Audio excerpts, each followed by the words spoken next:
దుమ్ము దురుకుతాయనుకుంటే scene reverse అవుతోంది. 2022లో మన మార్కెట్ మీద హాలీవుడ్ దండెత్తింది.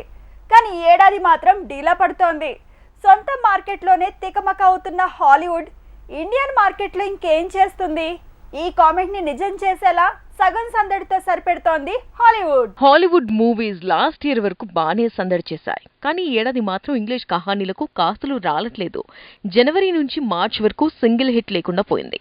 యాంట్ మ్యాన్, షాజమ్ ఇలా వరుస ఫ్లాప్లే ఇక్కడ దర్శనమిచ్చాయి. ఇక ఈ ఏడాది హాలీవుడ్ నుంచి వచ్చి ఏమైనా సందడి చేసిందంటే అది జాన్ విక్ 4వ సీక్వెల్ మాత్రమే. అది కూడా టాక్ బాగుండి సిటీలలో మాత్రమే సందడి చేసింది. ఓవరాల్ గా ఇండియన్ మార్కెట్ ని మాత్రం షేక్ చేసేంతగా హల్చల్ చేయలేకపోయింది. హాలీవుడ్ సందడి ఏప్రిల్లో కూడా చాలా డల్ గా కనిపించింది. ఒకప్పుడు ప్రపంచాన్ని వణికించిన ఈవిల్ డెడ్ కి సీక్వెల్ వచ్చింది, ఈవిల్ డెడ్ రైజ్. ట్రైలర్ పేలినంతగా సినిమా పేలలేదు. దీంతో హాలీవుడ్ కి ఈ ఏడాది ఫ్లాపుల గోల తప్పలేదు. హాలీవుడ్ లో మాస్ మూవీలకు మ్యూజికల్ హంగామాకు డైరెక్టర్ గాయ్ రిచీ సినిమాలు కేర్ ఆఫ్ అడ్రస్. అలాంటి తను తీసిన ది కోవెనెంట్ కూడా డిజాస్టర్ గానే నిలిచింది.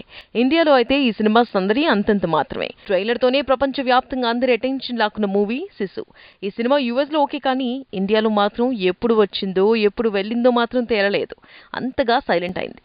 హాలీవుడ్ కి ఈ ఏడాది ఎందుకో పెద్దగా కలిసొచ్చినట్టు కనిపించట్లేదు. The Guardian of the Galaxy తాలూకు 3వ వాల్యూమ్ అయితే యానిమేటెడ్ మూవీస్ కంటే ఘోరంగా డీలా పడింది. ఈ సినిమా మన మార్కెట్ లో అడ్రస్ లేకుండా పోయింది.